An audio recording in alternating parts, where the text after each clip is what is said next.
Hello everyone, good morning. Today now I am going to explain you chapter number 4 materials, metals and non-metals.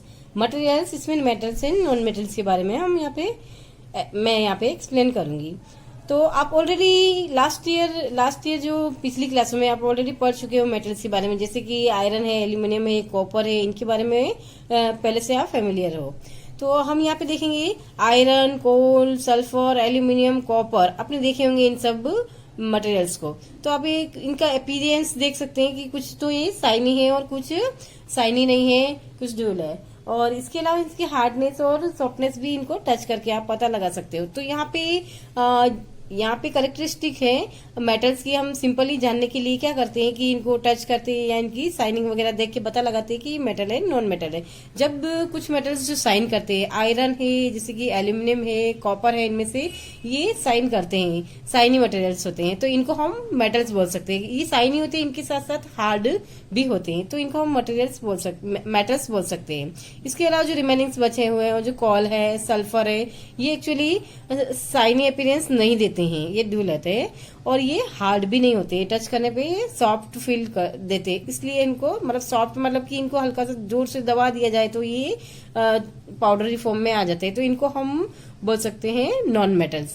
जो metals इसके अलावा जो बचे दो non metals है. इस तरह से मेटल्स नॉन मेटल्स की ये फिजिकल कैरेक्टरिस्टिक्स है जो बाहर से आउटलुक हमको देती है और दिखाई देती है, उससे हम पहचानते हैं. इसके अलावा और भी बहुत सारी फिजिकल एंड केमिकल प्रॉपर्टीज जो हम आगे नेक्स्ट पॉइंट में पढ़ रहे हैं. Physical property of metal and non metal. यहाँ पे फिजिकल प्रॉपर्टी पहले हम ले रहे हैं पॉइंट. तो यहाँ पे आपने you have ever seen a black Smith. आपने ब्लैक स्मिथ को देखा ही होगा कभी. कभी सड़क कुछ गांव में है, सड़क के किनारे पे होते हैं, तो वो क्या करते हैं, जोर जोर से मतलब एक आग लगा के वहां पे मेटल्स को उसमें गर्म किया जाता है, फिर उसको जोर जोर से पीटा जाता है, बीट किया जाता है. तो बीट करने पे वो उसको शेप चेंज कर देते हैं और अलग अलग आर्टिकल्स में कन्वर्ट करते हैं. जैसे कि आयरन को आपने देखा होगा, article made of iron like spade, shovel और एक्स. तो वो ये सारी थिंग्स बनाते हुए आपने कभी देखा होगा, शायद नहीं भी देखा होगा. तो इस तरह से ये ब्लैक स्मिथ इनको आर्टिकल्स में कन्वर्ट कर देता है आयरन को. इसके अलावा भी do you find a change in the shape of these articles on beating. क्या आपको इनको बीट करने पे कुछ चेंज दिखाई देता है? यस. इनको आयरन को बीट करने पे शेप में चेंज, जैसा शेप चाहे उस तरह से उसको बीट करके शेप में कन्वर्ट करके अलग अलग आर्टिकल्स बनाए जा सकते हैं. इसके अलावा कुछ जैसे कि आपने देखा कि आयरन तो चेंज हो सकता है, लेकिन जैसे कि कॉल है, अगर इसको बीट करेंगे तो क्या होगा, कॉल के बहुत बारीक बारीक पीस में ये कन्वर्ट हो जाएगा. तो इसको किसी भी आर्टिकल में कन्वर्ट नहीं किया जा सकता है. सल्फर को है, कोल को है, तो इनसे कोई आर्टिकल बनाया नहीं जा सकता है. अब इस प्रॉपर्टी को समझने के लिए हम यहाँ एक एक्टिविटी करेंगे. हम एक आयरन नेल लेंगे, एक कॉल पीस लेंगे, इसके अलावा एक थिक एल्यूमिनियम वायर लेंगे और पेंसिल की लीड लेंगे जो ऑलरेडी आपके पास होती है. इन थिंग्स को लेके आप सबसे पहले आयरन नेल को बीट करेंगे हैमर से, अच्छे से, जोर जोर से. तो आप क्या देखेंगे कि उसके शेप में वो थोड़ी चपटी हो जाती है, यानी कि उसका शेप चेंज किया जा सकता है. इसके अलावा इसी तरह से एल्यूमिनियम को भी हार्डली आप बीट करेंगे तो वो भी पतली हो जाएगी, यानी थिन आप सीट की तरह चेंज किया जा सकता है. इसके बाद आप लेंगे कोल और लीड, जो पेंसिल लीड ली थी, इसको बीट करो. तो आप क्या देखेंगे कि ये पाउडरी फॉर्म में कन्वर्ट हो जाता है. इनको जिस तरह से आयरन नेल और एल्यूमिनियम को हमने जैसे बीट किया उस तरह से हम बीट करेंगे तो उस तरह से वो प्राप्त नहीं होंगे. सीट में मतलब उसका शेप चेंज नहीं होगा, एक्चुअली वो पूरी तरह से पाउडरी फॉर्म में कन्वर्ट हो जाएंगे. तो यहाँ change the shape, flatness, breakness into the pieces यहाँ पे दिया है, आप भर सकते हो. जैसे कि इसका तो ये फ्लैटन में चेंज हो जाएगा, कॉल पीस ये पूरा ब्रेक इनटू बारीक बारीक पीस में कन्वर्ट हो जाएगा. एल्यूमिनियम वायर भी फ्लैटन हो जाएगा और पेंसिल लीड भी ब्रेक डाउन हो जाएगी, बिल्कुल फाइन पीसेस में या बारीक बारीक पीस या पाउडरी फॉर्म में भी कन्वर्ट हो जाएगी. तो इस तरह से पूरी एक्टिविटी से हमने देखा कि यहाँ पे पूरा इसको सीट में कन्वर्ट किया जा सकता है मेटल्स को. You show that the shape of the iron nail and aluminum wire changed on beating. यहाँ पे हमने देखा कि आयरन नेल और इसका एल्यूमिनियम वायर का शेप चेंज हो जाता है बीटिंग करने पे. If they were beaten harder, these could be change into seats, इनको और भी ज्यादा हार्डर बीट किया जाता है क्या, इनको सीट में कन्वर्ट किया जा सकता है, यस इनको सीट में कन्वर्ट किया जा सकता है। You might be familiar with silver foil used for decorating sweets, आपने देखा होगा जो स्वीट्स को डेकोरेट करते हैं उसके ऊपर सिल्वर फॉइल लगाई जाती है, तो सिल्वर फॉइल इतनी पतली होती है तो उसको क्या एक्चुअली सिल्वर मेटल होता है, तो इतना बीट किया जाता है कि बिल्कुल बारीक पतली फॉर्म में इसको मतलब आप सीट फॉर्म में इसको कन्वर्ट कर दिया जाता है, उसके बाद इसको स्वीट्स पे लगाया जाता है, बिल्कुल पतली एकदम फाइन फाइन सीट बनाई जाती है। You must also be familiar with the up aluminium foil used for wrapping food, आपने देखा होगा कि आप घर पे जो मम्मी फूड पैक करती है एल्यूमिनियम फॉइल में, वो भी तो कितनी पतली होती है, तो एल्यूमिनियम एक्चुअली एल्यूमिनियम मेटल होता है, तो उसको पतला बीटन करके उसको पतली सीट में कन्वर्ट कर दिया जाता है, तो इस प्रॉपर्टी को हम बोलते हैं malleability. Metals property of the metals by which they can be beaten into thin sheet is called malleability, यानी कि all metals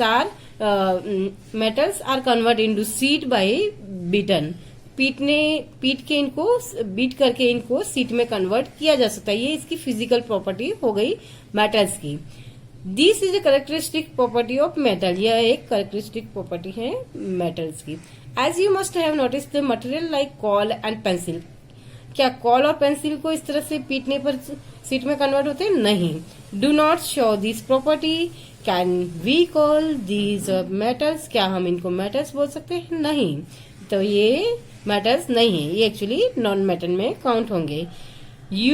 can you hold a hot metallic pen which is without a plastic or wooden handles are not get hurts, बिना किसी hurt हुए क्या आप metallic pen को जिसके ऊपर प्लास्टिक या वुडन का हैंडल नहीं है उसको आप पकड़ सकते हैं, नहीं कभी नहीं, क्योंकि अगर आप उसको पकड़ोगे तो आपको हीट गर्म महसूस होता है। ऑलरेडी ये एक्टिविटी तो आप घर पे कर ही चुके होंगे, कभी बाई चांस अनजाने में हो ही गई होगी कि किसी पेन को पकड़ा होगा अनजाने में, तो वो गर्म होता है तो आपको हर्ट करता है। जबकि मम्मी आप देखते हो मम्मी खाना पकाती है तो कुकर का हैंडल गरम गरम कुकर को स्टोव से उतारती है, तो इसका मतलब क्या हुआ, उस टाइम मम्मी का हैंड हर्ट होता है, नहीं होता है।